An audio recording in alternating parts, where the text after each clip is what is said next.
Hello students, welcome to USL India.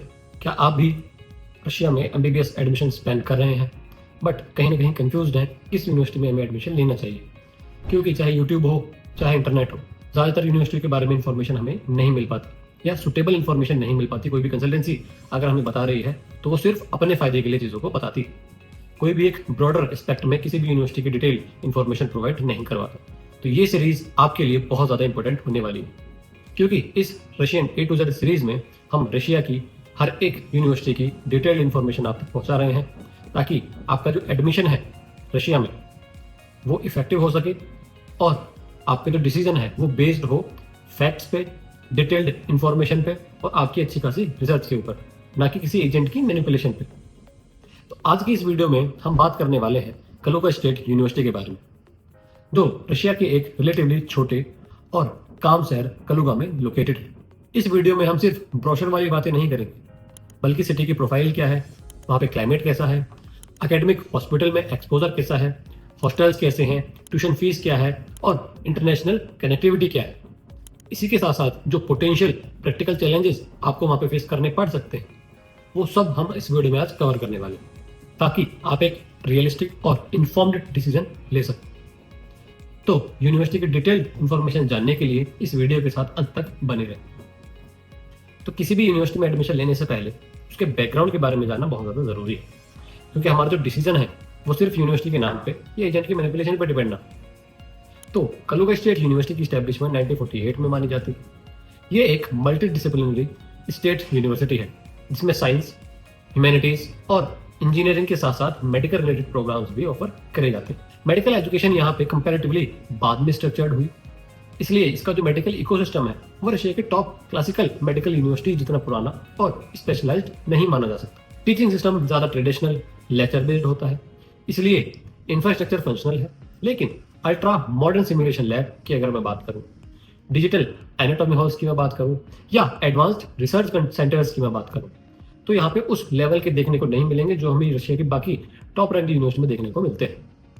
इसका मतलब यह नहीं है कि पढ़ाई बेकार है, लेकिन जो एक्सपेक्टेशंस हैं आपकी किसी भी यूनिवर्सिटी में जाने से पहले, वो रियलिस्टिक साइड पर होनी जरूरी है।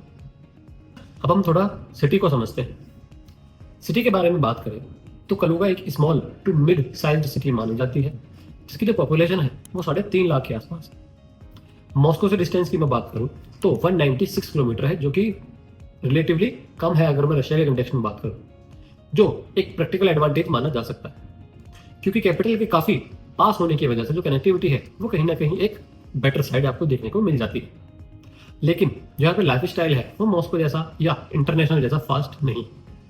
यहाँ ज्यादातर लोकल रशियन पॉपुलेशन रहती है और फॉरेन स्टूडेंट्स की जो कम्युनिटी है वो बहुत ही ज्यादा लिमिटेड है, क्योंकि यहाँ पे जो एंटरटेनमेंट ऑप्शंस हैं, मॉल्स हैं, इंटरनेशनल रेस्टोरेंट्स हैं, वो काफी ज्यादा लिमिटेड साइड आपको देखने को मिलते हैं। इसी के साथ साथ जो इंग्लिश स्पीकिंग एनवायरनमेंट है वो भी बहुत ज्यादा लिमिटेड है, इसलिए जो आपकी डेली लाइफ में जो रशियन लैंग्वेज पर काफी ज्यादा डिपेंडेंसी है वो इंक्रीज हो जाती है।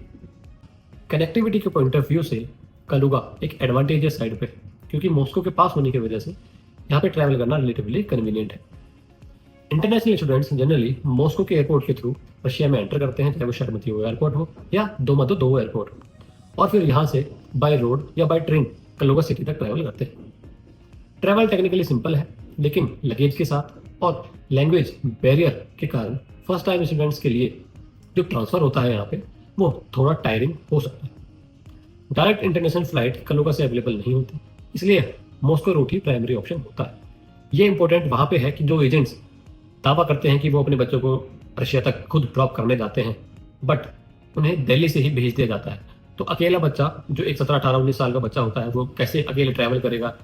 जो इंटरनेशनल माइग्रेशन होता है या जो सिक्योरिटी चेक होता है उसको क्रॉस करेगा, फ्लाइट तक जाएगा। और यही नहीं, असली चैलेंज हमारा शुरू होता है रशिया जाने के बाद, क्योंकि वहाँ पे जो लैंग्वेज बैरियर है वो ठीक ठाक है, क्योंकि वहाँ पे इंग्लिश को ज़्यादा प्रेफरेंस नहीं दी जाती। इसकी वजह से अगर कोई अकेला बच्चा जा रहा है और उनके साथ कोई टेक केयर करने के लिए नहीं है, तो वो काफ़ी ज़्यादा नेगेटिव साइड पर होता है और यहीं पर बच्चे को दिक्कतें शुरू हो जाती है। अब अगर क्लाइमेट की बात करें तो कलुगा का जो क्लाइमेट है वो सेंट्रल रशिया जैसा ही होता है। विंटर्स काफ़ी कोल्ड होते हैं और टेम्परेचर 0 के नीचे चला जाता है। स्नोफॉल होती है और दिन छोटे हो जाते हैं, जिस वजह से जो सनलाइट है उसका एक्सपोजर यहाँ पे कम देखने को मिलता है। समर्स थोड़ी मॉडरेट साइड होती हैं, ज़्यादा एक्सट्रीम हीट यहाँ पे नहीं होती। इंडियन स्टूडेंट्स के लिए सबसे बड़ा चैलेंज विंटर होती है, proper winter clothing, heating system और विटामिन इंटेक के बिना हेल्थ इश्यूज आपको देखने को यहाँ पर मिल जाएंगे। जो स्टूडेंट्स पहली बार रशिया जा रहे हैं उनके लिए इनिशियल मंथ मेंटली और फिजिकली डिमांडिंग होते हैं। अब अगर अकेडमिक और टीचिंग सिस्टम की बात करें तो ये कलुगा स्टेट यूनिवर्सिटी का सबसे बड़ा एक नेगेटिव पॉइंट है। यूनिवर्सिटी मार्केट में एजेंट्स ले आते हैं, उसको सेल भी कर देते हैं, मैनिपुलेट करते हैं स्टूडेंट्स को और वहाँ पर ले जाके छोड़ देते हैं। बट जो एक्चुअल रियलिटी है कलुगा स्टेट यूनिवर्सिटी के बारे में वो ये है कि कलुगा स्टेट यूनिवर्सिटी अभी तक एक बाइलैंग्वेज यूनिवर्सिटी है, जिसका मतलब यह है कि ये कंप्लीटली एनएमसी से वेरीफाइड अभी तक नहीं हुई है, क्योंकि जो एनएमसी की गाइडलाइंस है वो क्लियर है कि आपका जो मीडियम ऑफ इंस्ट्रक्शन होना चाहिए फॉर टोटल 6 ईयर कोर्स वो टोटल इंग्लिश मीडियम होना चाहिए।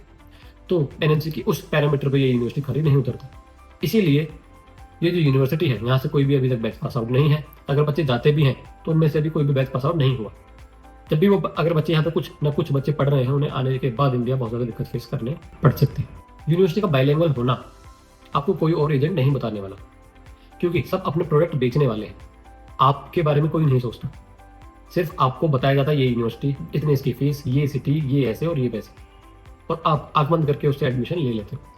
या तो जो एजेंट है वो आपके घर के पास का होगा या आपका कोई नोन होगा, वही आपको रिकमेंड करता है और आपको लगता है कि नहीं ये तो मेरे घर के पास का है, मेरे को उस पर बिलीव कर लेना चाहिए और मुझे यहाँ पे एडमिशन ले लेना चाहिए। तो ऐसा बिल्कुल भी नहीं है। आप पहले एक डीप रिसर्च करो, अच्छे से डिसीजन लो, क्योंकि आपका जो फ्यूचर है वो आपके डिसीजन पर डिपेंड करता है, ना कि किसी एजेंट के। एजेंट अपना पैसा लेके आपको वहाँ पे भेज के वो एक साइड हो जाएगा, उसका भी मानना गलत नहीं, क्योंकि यहाँ पे जो लैक है वो आपकी रिसर्च में, जो कि आपको आने वाले टाइम में अच्छे खासा फेस करना पड़ सकता है अगर आप किसी यूनिवर्सिटी की डिटेल इन्फॉर्मेशन नहीं जानते हैं। तो फैकल्टी के लेवल पर देखा जाए तो यहाँ पे जो कुछ टीचर्स हैं वो एक्सपीरियंसड है, लेकिन जो टीचिंग मेथडोलॉजी यहाँ पे यूज़ हो रही है वो मॉडर्न नहीं है और इंटरनेशनली करिकुलम से अलाइन भी इतनी ज़्यादा नहीं है। यही कारण है कि अभी तक इसने अपना जो करिकुलम है वो इंग्लिश मीडियम सेंट्रिक नहीं किया हुआ है, जिससे जो इंटरनेशनल स्टूडेंट्स हैं उनका जो इंटेक है वो काफ़ी ज़्यादा लिमिटेड है। यहाँ पे जो बच्चे आते हैं या तो कजाकिस्तान से आते हैं, उज्बेकिस्तान से आते हैं, किर्गिस्तान या जॉर्जिया से आते हैं, जो CIS कंट्रीज हैं या जहाँ पे रशियन लैंग्वेज बोली जाती है, वही इंटरनेशनल बच्चे यहाँ पर पढ़ने आते हैं। जो बाकी स्टूडेंट्स जो इंग्लिश मीडियम में ही अपनी पढ़ाई करना चाहते हैं वो इस यूनिवर्सिटी को ज़्यादा प्रेफर नहीं करते, क्योंकि हमने अपना टाइम भी इन्वेस्ट किया, 6 साल भी लगाए, पैसा भी खर्च किया। बदले में क्या मिला कि जो हमारी डिग्री है वो हमारी जो कंट्री है उसकी NMC जैसी जो बॉडीज होती हैं या जो रिकॉग्निशन बॉडीज होती हैं उससे ही अप्रूव्ड नहीं है, तो हमारी डिग्री का कोई फायदा ही नहीं। जो यहाँ पे बच्चे पढ़ रहे हैं उनको जो क्लिनिकल एक्सपोजर है वो भी उतना अच्छा नहीं मिल पाता, क्योंकि जो सिटी है वो बहुत ज़्यादा लिमिटेड है। और जब हमें टीचिंग में ही हमें इंग्लिश देखने को नहीं मिली तो हम क्लिनिकल ईयर्स में तो कुछ एक्सपेक्ट कर ही नहीं सकते। अगर आपको यहाँ पे जाना है तो आपको पहले से ही रशियन लैंग्वेज सीख कर जाना होगा, क्योंकि यूनिवर्सिटी कोई अच्छी या बुरी नहीं होती। यूनिवर्सिटी अपनी जगह पे सब अच्छी है, ये भी यूनिवर्सिटी अच्छी है पर अपनी जगह पे अच्छी है। जो वहाँ के नेटिव्स हैं या जिनको रशियन लैंग्वेज आती है ये उनके लिए अच्छी है, but as a Indian student ये हमारी जो नीड्स हैं या हमारे जो NMC की गाइडलाइंस है उनको ही फुलफिल नहीं करती, तो हमारे लिए यूनिवर्सिटी अच्छी नहीं है। अब अगर मैं ट्यूशन फीस की बात करूँ तो यूनिवर्सिटी की जो ट्यूशन फीस है वो कहीं भी क्लियरली डिफाइंड नहीं है या कहीं भी मेंशन नहीं है, चाहे यूनिवर्सिटी की वेबसाइट हो या कोई कंसल्टेंसी हो। हर कंसल्टेंसी ने अपनी तरह से फीस को मैनिपुलेट किया हुआ है। बट हमें यूनिवर्सिटी की एक्चुअल फीस का पता कैसे चलता है कि जो यूनिवर्सिटी होती है वो एक प्रिकास रिलीज करती है। अगर वो प्रिकास रिलीज नहीं करती तो अपनी यूनिवर्सिटी पे क्लियरली मेंशन करती है कि जो इंटरनेशनल स्टूडेंट्स हैं उनके लिए XYZ फीस है, बट वो इस यूनिवर्सिटी पे कहीं भी आपको देखने को नहीं मिलेगी, जो कि एक इसको रेड फ्लैग शो करती है कि अगर मेरे को क्लियर इन्फॉर्मेशन नहीं है या यूनिवर्सिटी ने खुद मेंशन नहीं किया हुआ तो जो एजेंट होता है वो अपने हिसाब से फीस की मैनिपुलेशन इजीली कर लेता है, और यही पहले भी होता था। बट अब जो पेरेंट्स हैं या जो स्टूडेंट्स हैं वो अच्छे खासा अवेयर हो चुके हैं, क्योंकि EUCL इंडिया की जो एक मेन USP है वो यही है कि हम अपने स्टूडेंट्स को 100% ट्रांसपेरेंसी ऑफर करते हैं। हम आपको जो यूनिवर्सिटी की एक्चुअल फीस होती है वो दिखाते हैं, चाहे वो यूनिवर्सिटी की वेबसाइट पे दिखाना हो या वो ऑफिशियल प्रिकास पे दिखाना हो, जिससे जो पेरेंट है उसको पता है कि मेरे को कितना पैसा अपने बच्चे के ऊपर लगाना है। इस यूनिवर्सिटी पर जितना मैंने एनालिसिस किया है उसके हिसाब से सिर्फ एक प्लस पॉइंट है कि ये मॉस्को के पास है, बट मॉस्को के पास होना सुटेबल तब होगा जब हमारी जो डिग्री है वो इंडिया में आके वैलिड हो जाए। बट हम पैसा भी खर्च कर रहे हैं, टाइम खर्च कर रहे हैं, सारी चीज़ें लगा रहे हैं, बट हमारी जो डिग्री है वो at the end of the day NMC से ये अप्रूव्ड नहीं है, तो मॉस्को के पास होना या कम फीस होना उसको जस्टिफाई ही नहीं करता। तो ओवरऑल अगर हम कलुगा स्टेट यूनिवर्सिटी का एक ऑनेस्ट एनालिसिस करें तो ये एक एवरेज कैटेगरी की मेडिकल यूनिवर्सिटी है, ना ये टॉप प्रीमियम सेगमेंट में आती है और ना ही बिल्कुल लो कैटेगरी में आती है। एकेडमिक यहाँ पे वर्केबल है, लेकिन चैलेंजेस भी यहाँ पे रियल है। ये ऑप्शन तब कंसिडर करना चाहिए जब आपको क्लियरली समझ आए कि आपको रशियन लैंग्वेज फर्स्ट डे से यहाँ पे यूज होने वाली है और आपको उसके लिए प्रिपेयर होना पड़ेगा।